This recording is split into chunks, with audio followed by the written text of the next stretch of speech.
the real deal New England feel. I went off the rails. If I told me I would be ashamed of myself. You should be ashamed of yourself. CORSO and CATONE. Welcome into CORSO and CATONE, the real deal New England feel. I'm CORSO. CATONE is here. Joe's with us in the booth, right actually in front of me. And you're watching us on YouTube, listening on iHeartRadio, Apple Podcast, anywhere you podcast, you can catch us. And make sure when you're on YouTube, you subscribe, give us that like, give us that thumbs up. That's what we want to see. Leave us a comment. We'll definitely talk about them on the show, and you can give us a call on Heated Hotline, 855-313-PATS, P-A-T-S. It's a message line, 24/7. Leave us a message, have a take. Joe will pick one. Let's hope that one is yours, or you can email us in our mailbag, corso.catone@gmail.com. Got a good one. We're going to talk a little bit first. I'm going to hear Catone's comments just a little bit. We'll discuss that in a second. And, of course, Weekly Rewind. What we want to do is we want to talk about some of these other teams in the AFC. Who is the competition for the first seed? Who are the Patriots up against? We're going to discuss that. And then we're going to come back on the other side and discuss the Patriots a little bit. Talk about what they need to do to get the number one seed. It's a hat T-shirt week. So make sure you're sticking around for that. And, of course, in B's and C's, we want to talk Bruins and Celtics a little bit. But first, this week was a tough week in the family. Obviously, Mark lost his father this week, Edward Catone, at the age of 90.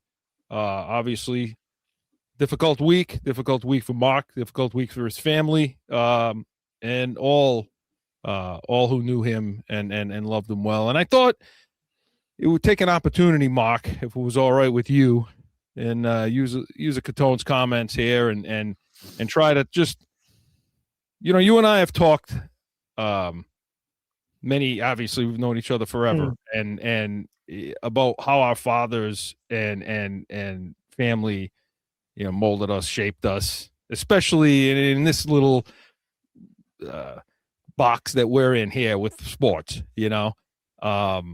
and some of the funny stories. And God, I used to love talking with him too about the Patriots and about just everything, but nothing lit him up more than his grandchildren and going to these games. And, over the last several days, I'm in Rhode Island. I'm here with Mark and Joe, obviously, and for this. And I've gotten the opportunity over the last few days to hear stories that I never heard before. Even though 30 years have passed, I see some of these stories I had never heard, and it was nice to hear and listen to. But the common theme, Mark, seemed to be just his genuine love for his family, his especially his grandchildren, Mark and Carl, and being able to go to their events and go to the sporting events and go to the other things that they did and activities. And I want you to speak to some of this. And there's one particular story I want you to tell, but there's a few. Right? I'll tell you what that one is. But so my love for sports obviously came from him. I mean, sports were always on in the house. I mean, we used to have the antennas set up to try to get the Bruins in the 70s, and he'd be watching, Bobby Orr and the big bad Bruins, and then he'd listen to the Celtics games in the 80s, and he'd have the little transistor radio on so he could listen to Johnny Most. Even though the game was on the television, he'd be listening to that because that was his era, and he'd love to listen to Johnny Most, but yet he'd be watching the Celtics with Bird and all those guys on the television.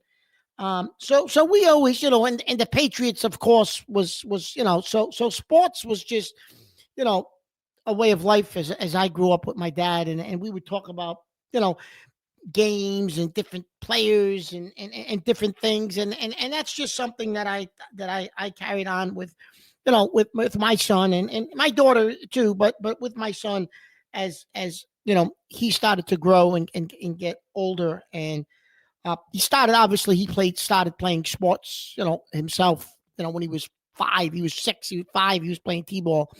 And as Chris said, my father never missed an event, a game, a practice. He wanted to go to practices, he'd go watch my daughter run track. Even she wasn't very good, but he went to the track events and he went to her dance recitals and all of that and just a couple of things, I guess, really, to try to make us laugh a little bit during this difficult time. We'd go to my son played baseball for many years, played in college. And my father would go to the games, especially when he was playing travel ball.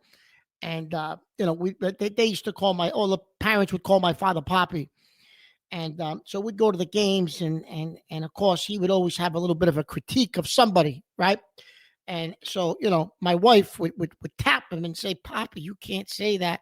And he'd say, "No, all right, yeah, I know." And then he'd look at me and he'd say, "But he stinks. He's doing not for me. He shouldn't be on the field." He'd say, right. I'm like, "Dad, you somebody's kid. Well, let him play a different sport then, right?"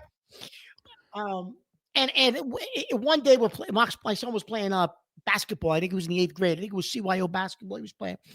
And is this the whistle story? Because this is the one I was going to ask you to tell. Playing CYO basketball.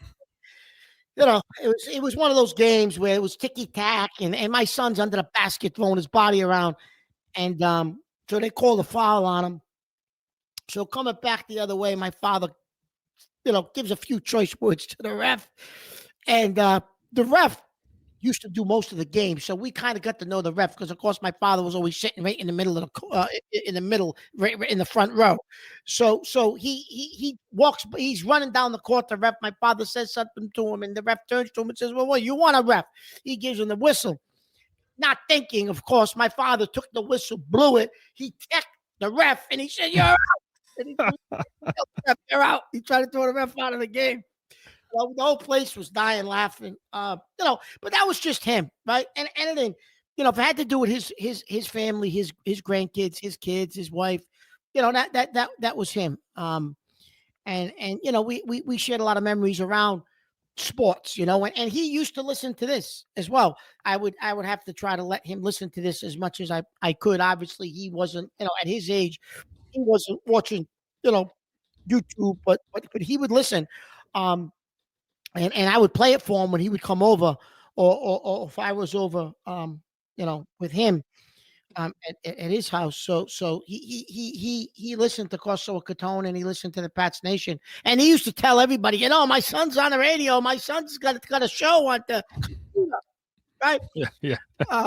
But so anyways, but it was funny, but yeah, it's been a difficult week for me and my family, but we've tried to, think of the funny times, and as you know, Chris, you've gone through it. We've tried to think of a lot of the things that happened that we'll never forget with him. But yeah, it's been a tough week. Yeah. And obviously we appreciate, we got a lot of messages from you listeners out there, people, loyal listeners of the show that have messaged in. We had mentioned in the last one that this was happening, and so we appreciate, obviously, I know you do, Mark, I appreciate that. I do. I the really people do. that have written in and goes in, and listen, for my little anecdote, he always made me feel like I was his son too. And that's anytime I was around him, anytime I saw him, we talk about everything, and he just always had that way of making you feel like you were you were part of the family, and genuine care and love for his family. I've never seen anything like it, and he definitely, he'll be missed, obviously, but never, ever, ever forgotten. And if we could. Chris, one other quick story. Yeah. So back in September, he's watching some college football game. It's a Saturday afternoon. So he calls my house, calls my son, and he says, "Hey, can you do me a favor? Do you know where the casino is?" I missed what you said. Say it again. Son says, "Poppy, why?" He says, "I want you to go place a bet for me on football for the national championship. I want somebody for the national championship." So my son says, Oh, all right. Yeah, we'll do it for you. Just tell me, and I'll tell my dad, and we'll go do it for you. So he says, I want to bet Texas Tech to win the whole thing. So my son says, "Oh, you this is back when this is September. when in September nobody knew September." He says, I like their defense. He said, they're good. So my son says, well, Dad, he says, Papa, he says, you mean Texas, right? He's figuring with Manning, and he says, you mean Texas, not Texas Tech. He says, no, Texas Tech. He says, go bet Texas Tech. He says, I like the way they play defense. He said, they got a shot to win this thing. He said, it'll give me something to watch all season. So we're like, okay, we'll go play it for you. The odds are ridiculous at that point because it's September for them to win the national championship. And so that they're gonna win. Oh, root for them now. Right? That's it. We're definitely rooting for them now. Especially now that no one got screwed. Yeah. You got to root for Texas Tech, but that's another story. See, he knew something we didn't know. There it was. And so, Mark, listen, if we could provide that much, I just want to say one other quick thing. When his father, my father, Joe's, when they would come to an event, a game, a sporting event, it wasn't like your normal grandfather or father coming to an event where they're just, look at my son, look at my grandson, look at my granddaughter out there. I'm just happy to see him. No. It was serious.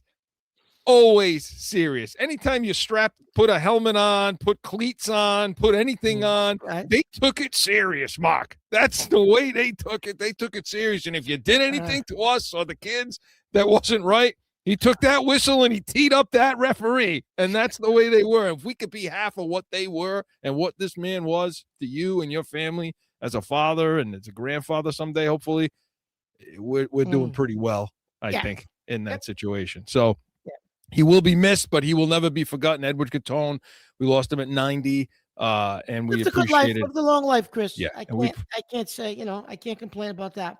We appreciated everything he did and provided for all of us, and he will be missed. But we come back, we're going to go into Weekly Rewind, and we're going to discuss some of the AFC and what it takes to get the number one seed, all that and more. No flipping. Sundays are for football, and here in New England, that means it's the Pats Nation with Corso and Catone.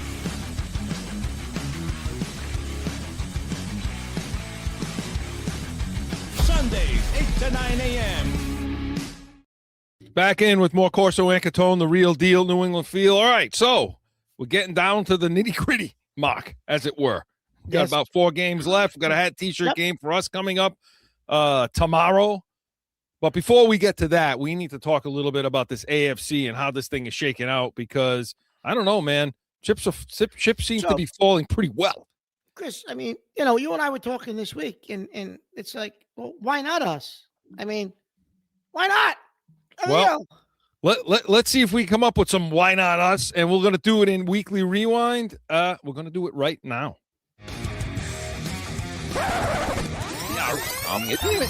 Going back through the week, about a weekly rewind. 2 receivers to the right, 1 to the left. Ty Johnson flared out to the left in the backfield. Allen in the shotgun. Play clock down to 5. Here's the snap. Back to pass. Pumps. Blitz coming. Steps up in the pocket. Allen guy gets way too excited. First down marker. Gets away from the defender, and he's got it. And slides down to the 43-yard line. How is he not your MVP? Yeah. No. Shut up.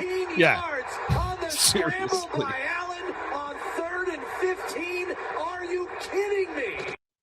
That was the Bills official, the flagship station of the Buffalo Bills call of that Cincinnati game.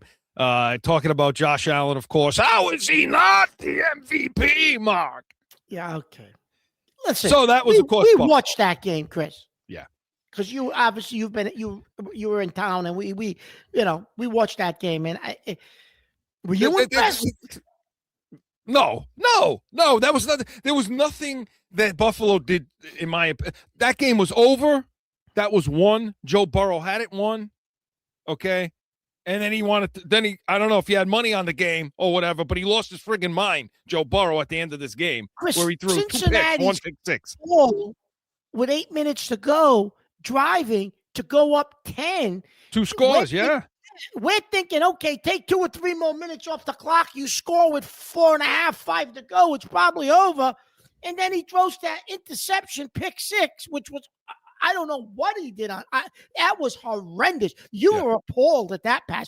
I couldn't believe it. The tipped ball, okay, you got tipped. Both of them were tipped, but it was just first one. It was terrible. That not Joe Burrow like. So, Mark, here we are now. Okay, so now we got these teams. This is now we're battling for this number 1 seed and have a realistic shot at doing it. Tomorrow they're going to play the Bills. This team, you can say hat and T-shirt game. Yeah, win the game, win the division on our way to maybe a number 1 seed. Okay, what I want to do is I want to talk a little bit about these teams that are in front of us right now, and so let's start with the Bills because we just played that call. So looking at them, I mean, obviously they're no threat for the number 1 seed. Do you worry about them in the playoffs, though? Do you worry about them, if we got to see them a third time? Well, that's the thing, Chris. So if you win Sunday, now you're going to have to beat them 3 times in 1 season, right? Which, listen, I don't care who you are. That's a tough thing to do. To beat somebody 3 times in 1 season is tough to do, So, but we may have to, and that's okay. I'm going to be honest with you, Chris. I don't see we're going to struggle with their tight ends, but do you see any reason? Do you have any fear of their wide receivers against our corners? Any fear? No. I mean, Palmer, I don't know what his status is going to be. I'm not don't sure. Know. I don't think he played last week. No, but I mean, Coleman, no, I'm not worried about that. Especially if we, I know people, and by the way, tune in tomorrow morning to we're going to break this game down in depth because we're going to break this thing down in great detail, as to what we think they need to do. But just generally speaking, people are afraid teams are afraid to play man coverage against this team, right? Yeah. No, you can do it. You should be playing man coverage. You should be locking down. Just because you play man coverage doesn't equal blitzing. Doesn't equal bringing pressure. Yeah. You can play man and you can devote maybe 1 to 2 guys as a spy because that's the key to the game. That's the key to them. Whether you have to play them, you're going to play them a second time, and maybe if you have to play them a third time, it's making them beat you from the pocket. It's setting an edge. It's keeping him inside. Everything he did against Cincinnati the other day, last week, was based on him moving, booting, rolling, getting out of pressure, and then making plays to his tight ends and so on. And so to me, and shutting Cooks down. I mean, that's going to be the other thing they're going to have to do. Is they're going to have to take the running game away. They're going to have to take Cooks away. And Mark, we have not, and we're going to get to the Patriots in the next segment. But Buffalo, no, I'm not. I'm not sold on Buffalo. I don't think Buffalo's a team that can push for a championship. I think their window is closing, in my opinion. So, but again, the window may be closing. However, the window may be closing for them, but it's funny, Mark, because you look at the Buffalo Bills, they're not an old team. I'm not. Listen, you might have to beat them 3 times, but Chris, you can run.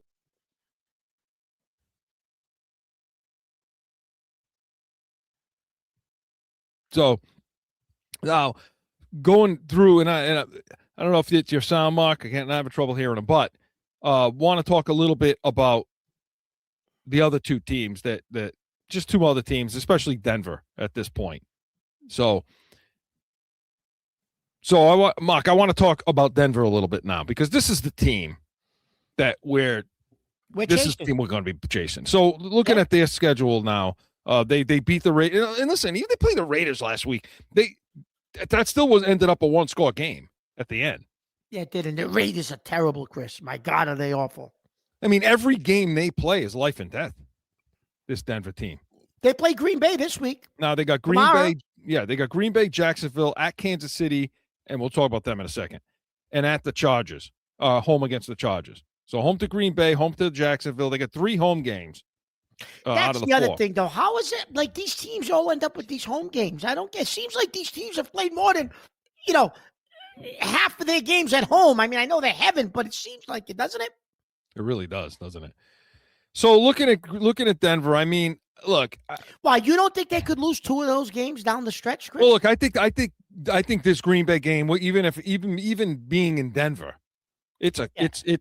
that's going to be a tough game for them. Now, that's going to be a tough game for them. Which love is going to show up for Green Bay? This is the problem. Oh, he screwed me on some of these other, So that's one of the things. Which guy is going to show up? So obviously we're rooting hard for and then every game Kansas City plays, Chris, is must win. They can't. I mean, I don't think they can get in, but the Denver Kansas City game, Kansas City's life and death now.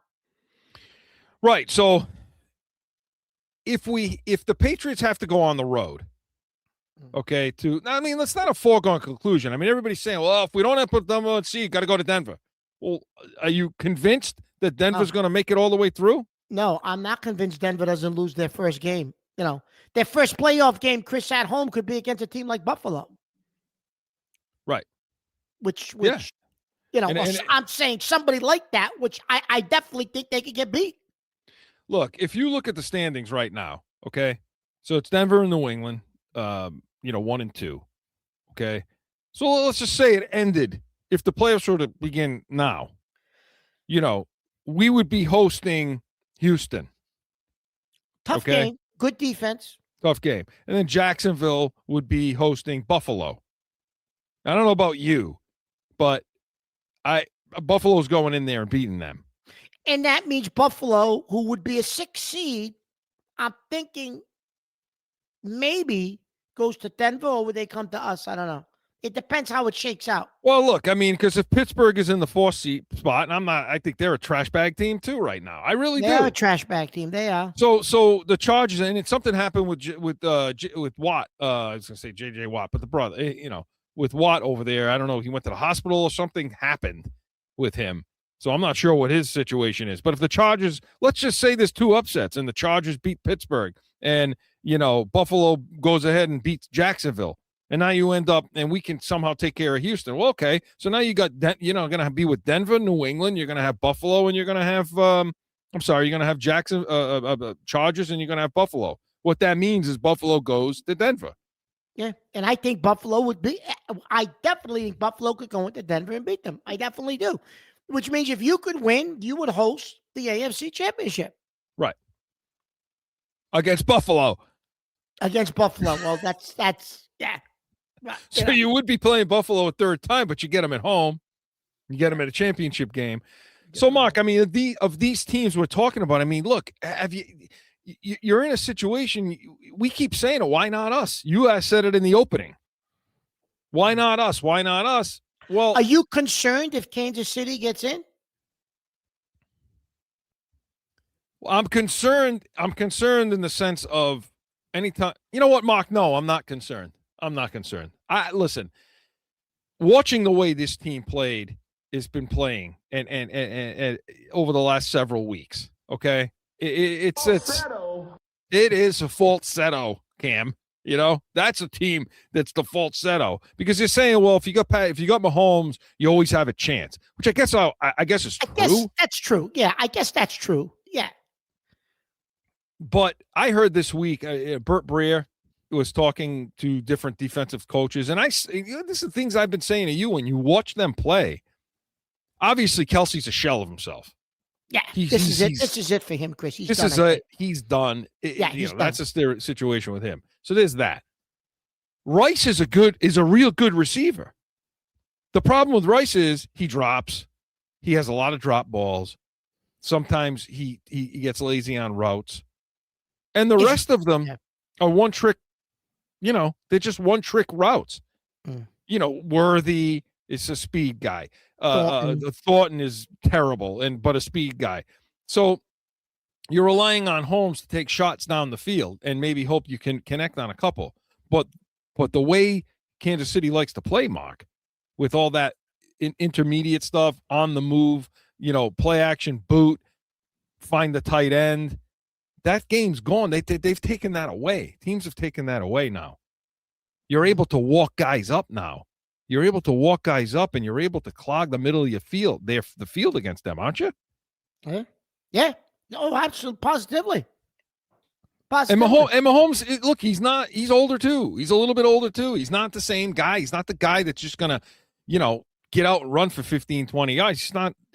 He doesn't do that as often, Chris, right? He does that. He saves that for spotted situations, but he doesn't do that anywhere near as often as he was 3-4 years ago. Right. And we heard some of the Chiefs, and we heard some of the ESPN breakdown of the Chiefs and Damian Woody, and this is what it sounded like. Receivers left and right. Shotgun snap to Mahomes. Back to throw on 2nd and 10. He looks, he double clutches, he throws, he's bobbled. It is intercepted, maybe. Looking for a signal. I think the Texans picked it off. Azeez Al-Shire intercepted it off the deflection, and the Texans have their 3rd takeaway of the game. But that hit Kelsey in the hands again. So the question is, what do we say about the Kansas City Chiefs this morning, Damian Woody? Greedy, I'm here to tell you. Oh, no. Oh, no. Stick a fork in the Chiefs. Stick a fork in them. They are done. The version of the dynasty is over. It's been a hell of a run, but the Chiefs have been playing Damian with Woody's fire now dying to for about say that. 2-3 Oh, years. dying. They have. We've been in this studio countless times, talk about some of the, the Chiefs team, they don't look right. They've pulled out squeakers and all those type of things, and it's come to a head this year where guys aren't making plays, and plays that are there to be made, they're just not making them. They're not good enough.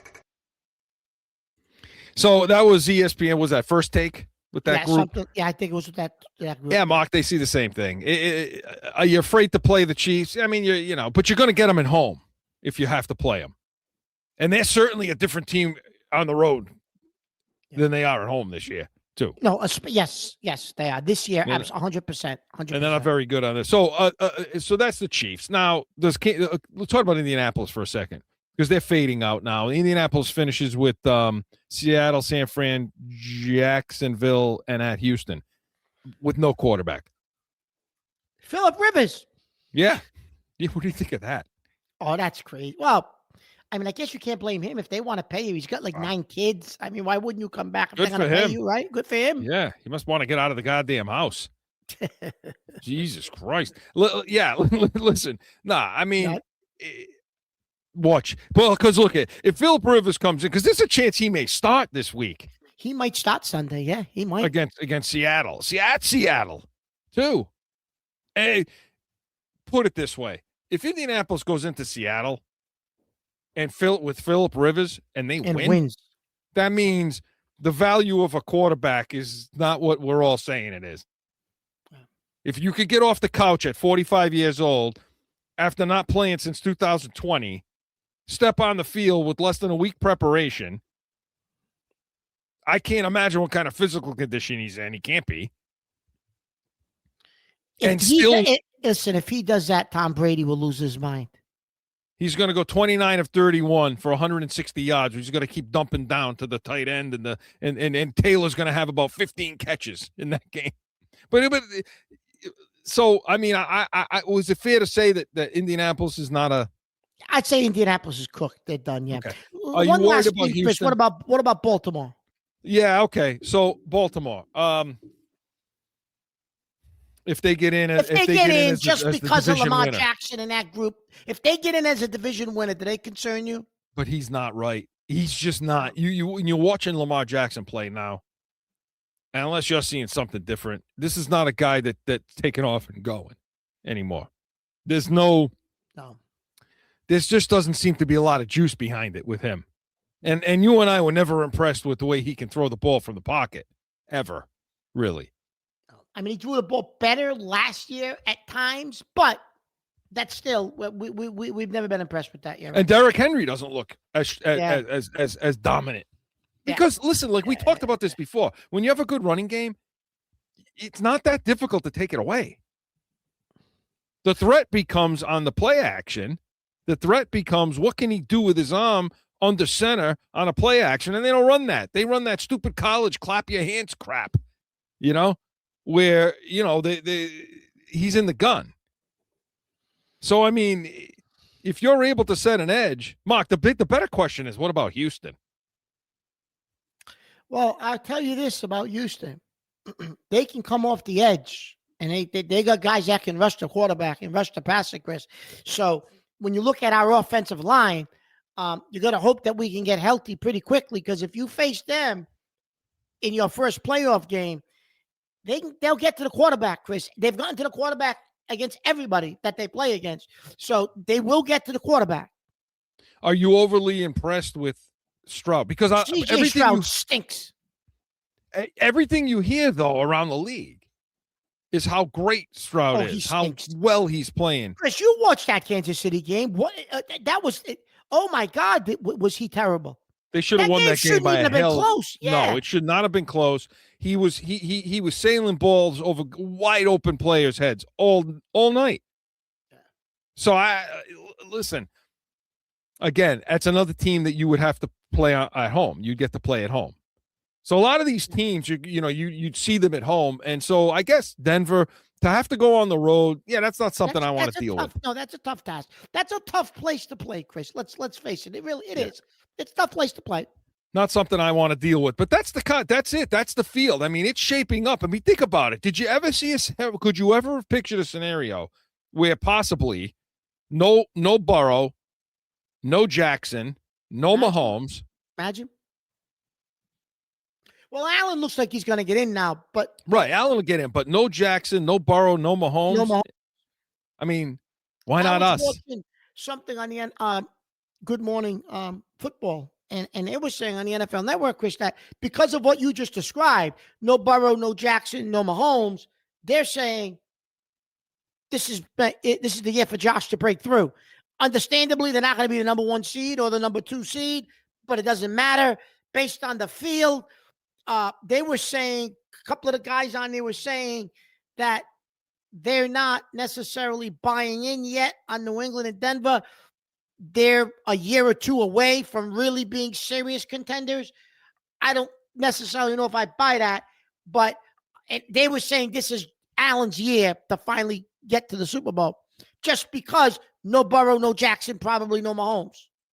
I don't know that I see it that way. So the question becomes, why not us? Right? Yeah, well, why not us? We're going to discuss this on the other time. On the other side, this portion, Weekly Rewind, was presented by CORSO Law Group, CORSOLawGroup.com. Allow us to be your voice. When we come back, we're going to discuss just that. We'll do it in Pat's preview. Stick around.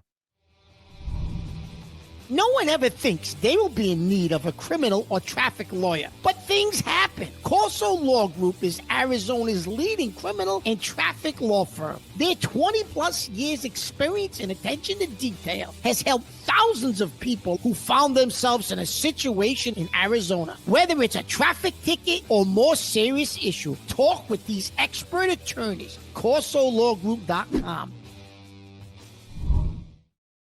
Back in with more Corso and Catone, the real deal, New England feel. All right, Mark, we keep asking the question, why not the Patriots? Why not us? Why not us? Let's talk about it. We're going to do it in Pat's preview right now. Pat's preview. Well, we're not done. We're not satisfied. I think champions are never satisfied. I think you can appreciate where you are, but at the same time, never be satisfied or complacent. And the fine line between rest and recovery and, just being sedentary. So there's a fine line of what we have to do to be able to come back here, understand that just because you have a bye, that doesn't mean you're guaranteed some victory the next week in this league. Teams are 16-12 coming off a bye this year. So obviously got the numbers. The bye doesn't guarantee anything. Well, of course it does. We should get some guys back.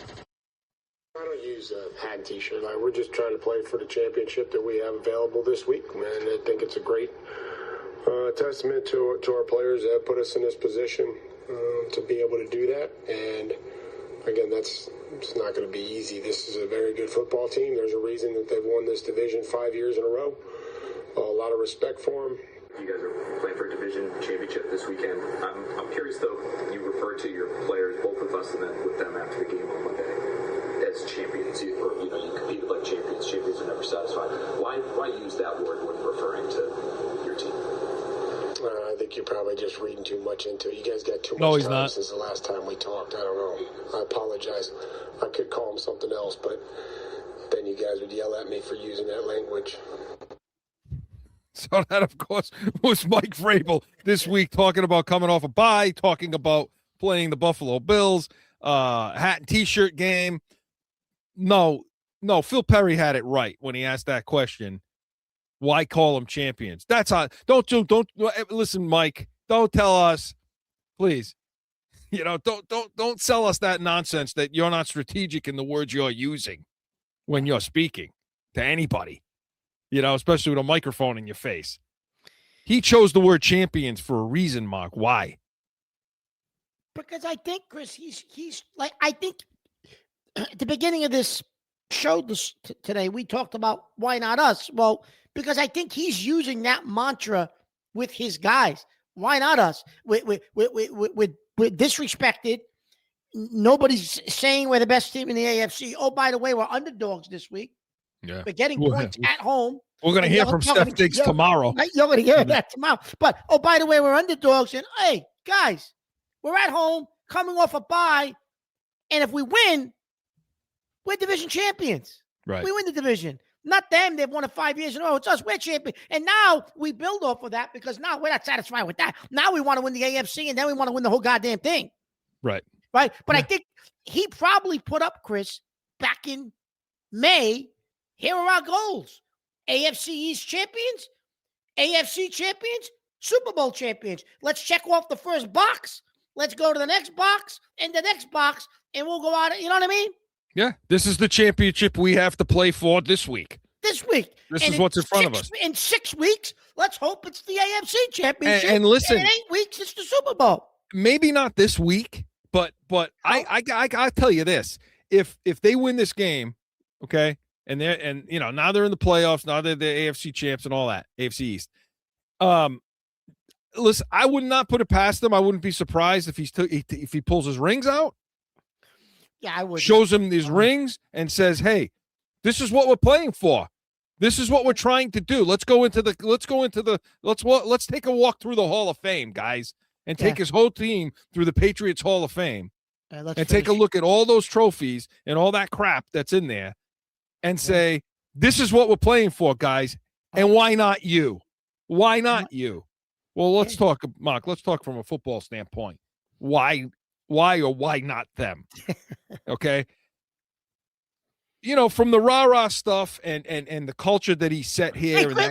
And Chris, listen, this isn't a perfect football team, and it's not a perfect roster by no means. No. And you've brought this up numerous times during the course of this season. You've said it.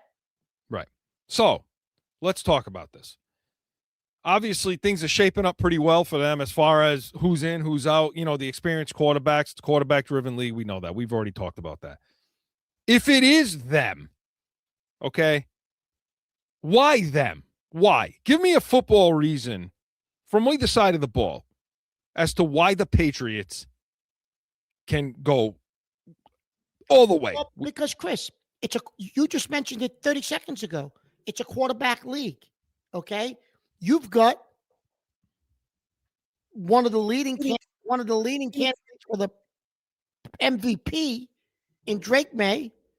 You've got they can say what they want about McDaniels, Chris. If you got a young quarterback, you got one of the best OCs in football with him, and you got a head coach who's won it, knows what it is to be a champion, knows what it takes. Defensively, you're a little bit flawed, but the whole goddamn league's flawed. What you do have, Chris, though, that a lot of these other teams going into the AFC playoffs don't have, on the defensive side of the football, Chris, you do have a shutdown all-pro corner. Right? You have that. You do, when he wants to. When he wants to. But, Chris, you have the quarterback. Everybody, Felger and all these guys used to, have said the last 2 or 3 years, it's a quarterback's league. And if you got the quarterback, it makes up for a lot of deficiencies. And you can win in this league with a quarterback and a mediocre roster if the quarterback is elite. Well, is Drake May elite? Well, he's certainly playing that way. And so if you flip it on the other side and you say, okay, well, why not then? Why not? No, we heard from Greg Bedard after the Giants game talking about the red zone issues. And I know you and I want to discuss that. This is what he had to say. Didn't think it was a huge issue in this game.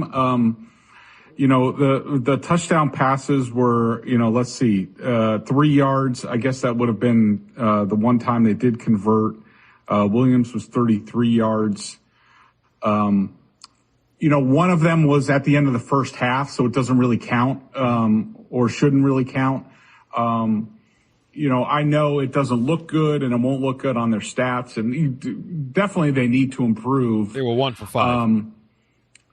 To answer your question, I do think they're holding some things back. I think, involving Drake May in the run game, the pass game, all that stuff. But I also think that part of it is, and this is sort of the next, maybe during the bye week or coming out of the bye, this is where you would like to see Drake May take another step.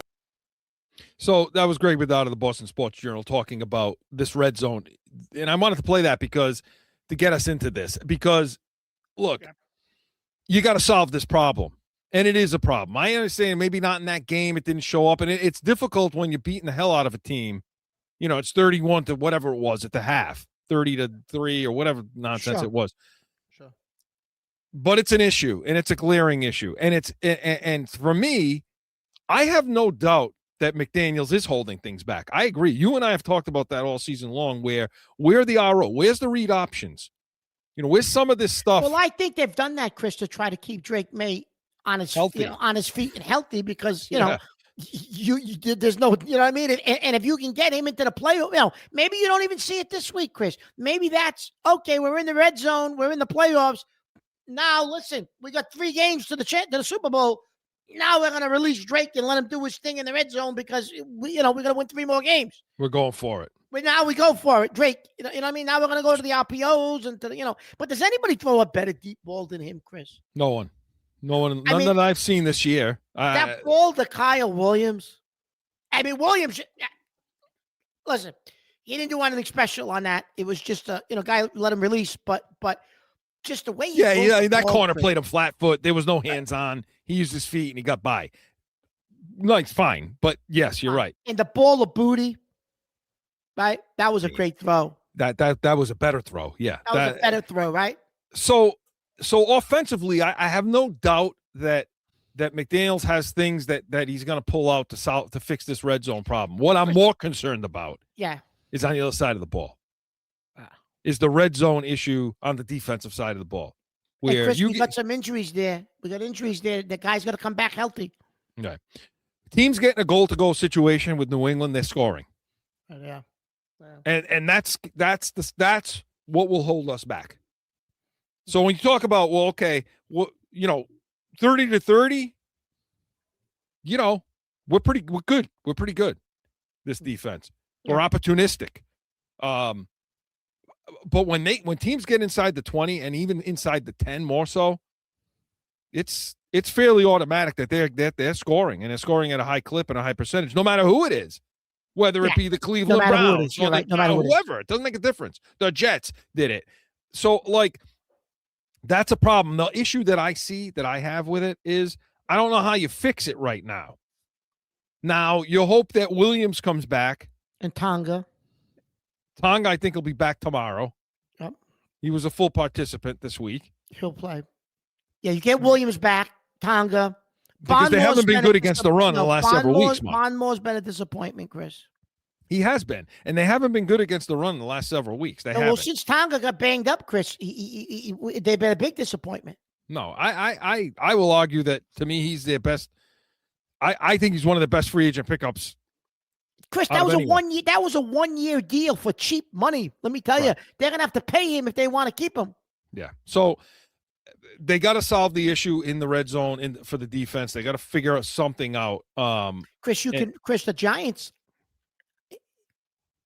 to me, ran the ball a little too well against us. Because That's I what I really mean, don't. yeah. You know, I mean, not even necessarily in the red zone, because the Giants don't have much without Scatterboo in the backfield, but they No. were able to run the ball, Chris. No, bit. now listen, note that Giants game. I mean, to me, I looked at the Giants win. That was impressive to me because Well, it was. I'm looking at this situation. I'm watching all the Giants. I'm watching every Giants game, and they played a lot of teams, good teams, tough all the way through, and their doors were blown off by New England from the jump. Oh, we did what we had to do there, Chris. We jumped on them early. We squeezed them, and we coasted in the second half. We coasted. I know you didn't like the fact that we coasted in the second half, but listen, that's what you do at this stage of the season, Chris. Getting ready to go into the bye. You know what I mean? Yeah. So definitely a lot of flaws. Mark and I are not going to sit here and tell you that we've been preaching all season long that I don't care when anybody says this team, you know, the roster is flawed. This is step Chris, one. You brought this up to me the other day. You said, but Mark, what team in the AFC isn't flawed? Right. And that's I'm like, the well, thing. Yeah. You said, Mark, tell me a team in the AFC that's Buffalo, anybody that's not flawed. Yeah. And I'm like, falsetto. Right? So again, the truth. You got a year that you're not going to see Burrow in the playoffs, most likely. Maybe not Jackson. Maybe not Mahomes. And not Mahomes. When's that ever going to happen again? That may never happen again in Drake May's career that those three guys that all three are out of the playoffs. So why not us? Let us know what you think in Heated Hotline and in our mailbag. Make sure you're doing that. From Providence. We kicked the Giants' ass. No Paul from Providence. Where the hell is Paul? Paul, where are you? You're so Chris. You always want to talk about 07.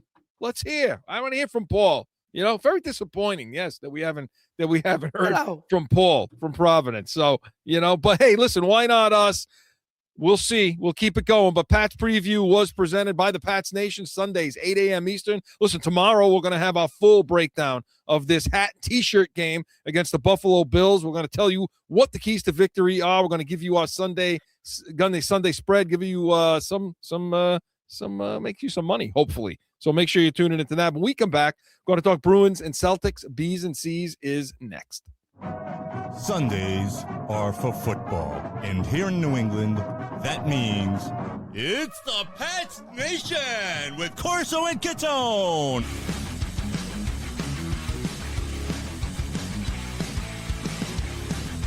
Sundays, 8 to 9 a.m. Back in with more Corso and Catone, the real deal, New England feel. All right, let's shift gears, huh? What do you say, Mark? There are two other franchises out there. We didn't talk any baseball either, and I know you're going to want to, we got time to talk baseball because it's it's winter meetings and we've done squat, jack. Right, and the Red Sox too. Sox are nothing. Alonso is in Baltimore now. Right, yeah, there we go. Isn't that nice for the Yankees and Red Sox? So we'll get to that in the next several weeks. But there are two teams that are in season and playing, and those are the Bruins and Celtics. And we want to talk about them. And we're going to do it in B's and C's, and we're going to do it right now.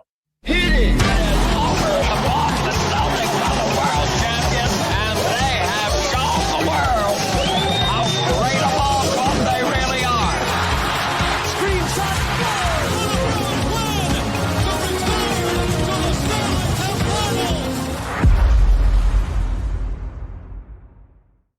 Okay, Mark. Let's start with the Bruins. And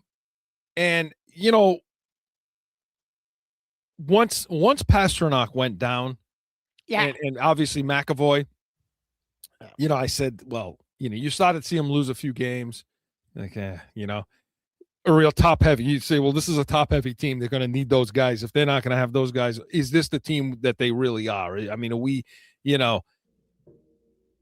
but they lost a couple of games and then they started winning again. They're ready to ship. Chris, they're getting good goaltending. I mean, I know you hate. I know, you don't want to give him credit. But you have to. He's significantly better than last year, Chris. Doesn't mean shit. No, but he is. You're right. He is. He's playing well. Is Swayman.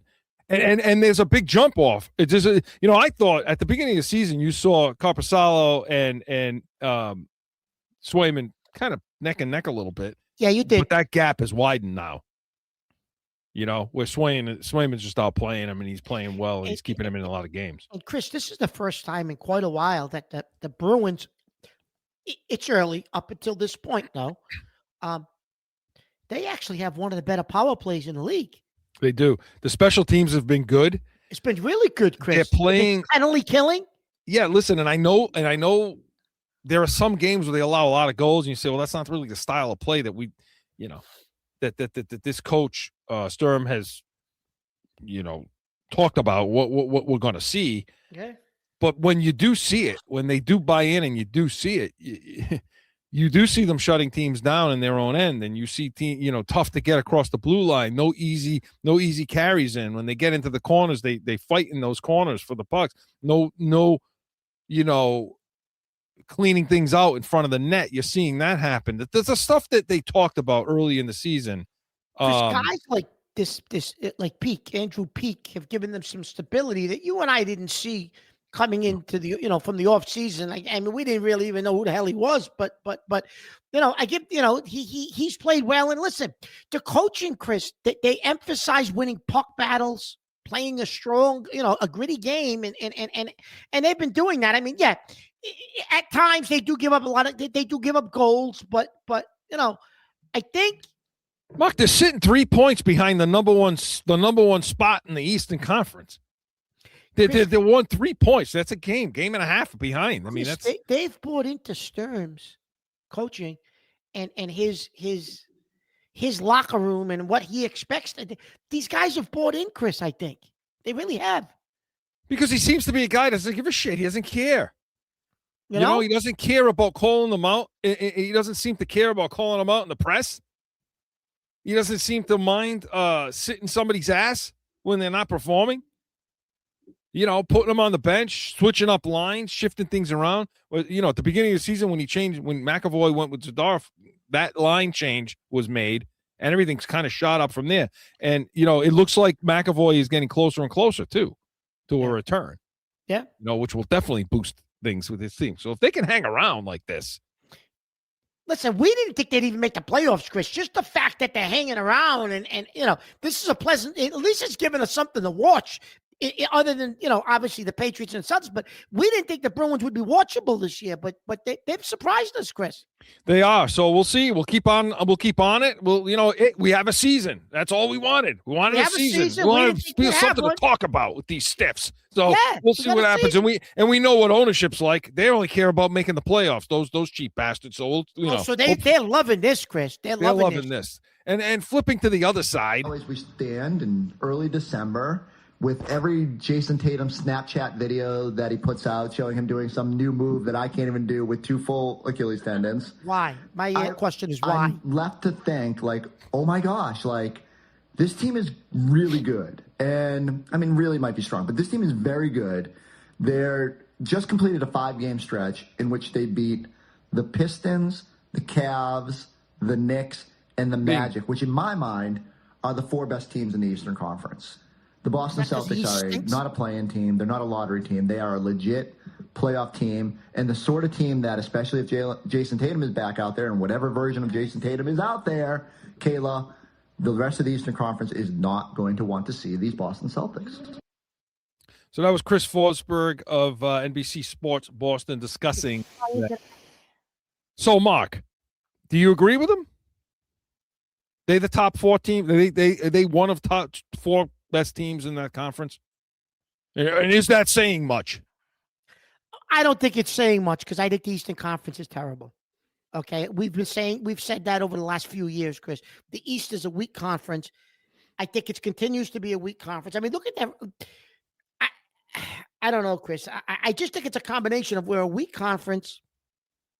I think they're getting some play out of guys like Walsh and some play out of guys that I don't think they expected to get out of your guy, though. They're still not utilizing him the way Simons. Simons is still not, but it is what and Simons may be a guy that gets traded.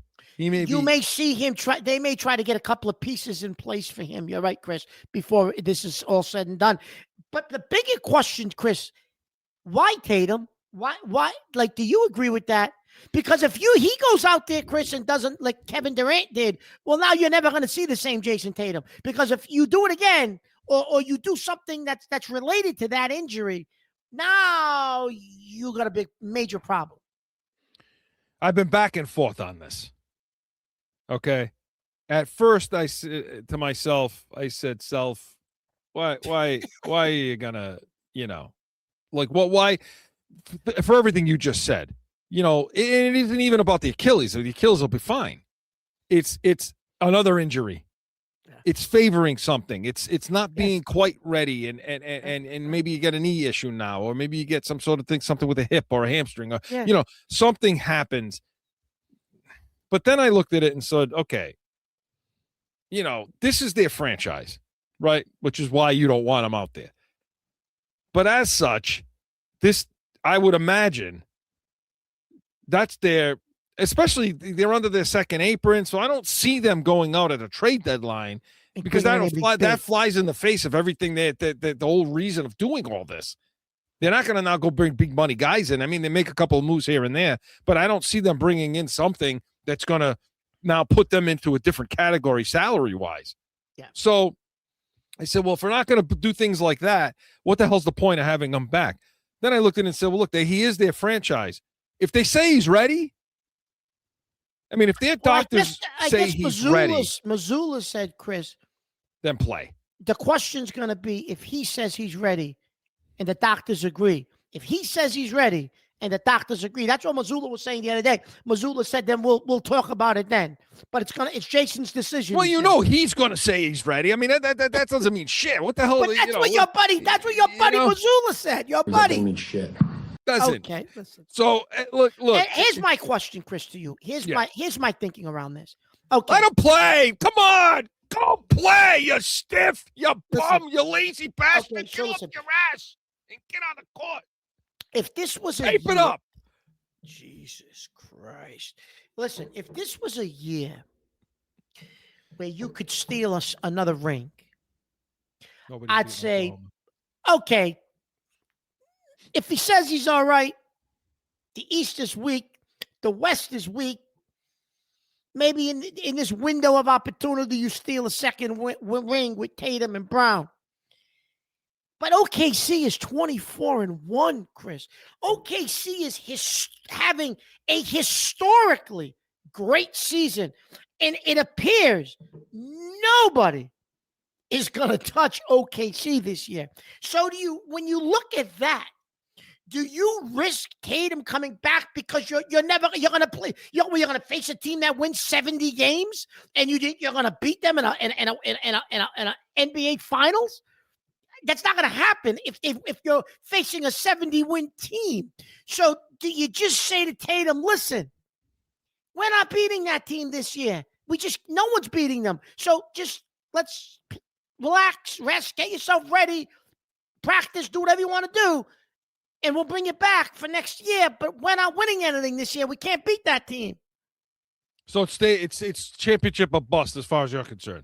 Yeah, why risk it if you can't steal a ring, Chris? Why are you going to risk him? I don't know if I agree with that. The team in the other conference is just about unbeatable. Because if he comes back and they can get, because look, I honestly believe in Walsh. I do. I don't think this is just a flash in the pan. I think this kid's going to be good. I think this has been coming. This is not like, he just showed up. I think this has been building, to this. For this kid. So I think Walsh, I like what Gonzalez. The reason I like the combination of the differences here is because I think if Tatum comes back, and it doesn't really answer your question, but I think if Tatum comes back and you couple them with Brown, and then that other, with their talent level, and allowing White to be White, allowing White to play free in the way he likes to play. But when you couple that with guys like Gonzalez, Walsh, Queta, guys that don't know any better, guys that are out there to just hustle, do the dirty work, do everything that's necessary to be those guys that play great defense, that rotate, the spacing's good. They're never having a down night like that, like energy-wise and effort-wise. Yeah, I say play to get to the championship. Yeah, if you get your ass kicked. Look, if this team was constructed the way they were last year, they're still getting to get beat by OKC in the playoffs. Do we agree with that? Yeah, I agree with that. I do. I agree with Even that. with all those guys they lost. Yeah, I agree with that. But if you can get to a championship, yeah, you do it. You definitely do it because then you can bring the pieces in. Now you know what you have. And now you know these guys that I've just mentioned are tested in the playoffs a little bit. And now you put a couple of little tweaks and you bring a couple of real good guys in, and now you make the run. If Oklahoma's going, are they going to win 3 in a row? No. Well, no, I agree with that. So we'll see. But everything right now is turning up okay. I mean, obviously, all those videos he keeps putting out looks okay. These kids are playing well. And we'll see how long this can last and how much Jaylen Brown can take, how far Jaylen Brown can take him right now, because right now he's playing pretty well, Mark. So we'll see what happens with that. But we got to go. Corso and Catone was presented by the Pats Nation. Sundays, 8 a.m. Eastern. Tomorrow we're going to have our full pregame breakdown of that Bills game, that hat and T-shirt game against the Bills at 1 p.m. kickoff. Wasn't flexed, so it'll be 1 p.m. We're going to have Sunday spread. We're going to make you some money. Come back next week to this show, noon Eastern. We're going to have our full recap of Baltimore. They flexed the Baltimore game, but going to have our full recap of that Bills game. See if they are the division champs by then. We're going to have Catone's comments, and anything you bring to the table, we will be ready. We are Corso and Catone, the real deal, New England feel. See you next Saturday. That doesn't mean shit. Now find Corso and Catone on AM 790, The Score, iHeartRadio, iTunes, wherever you podcast. Or subscribe to the YouTube channel and catch the chaos every Saturday at noon.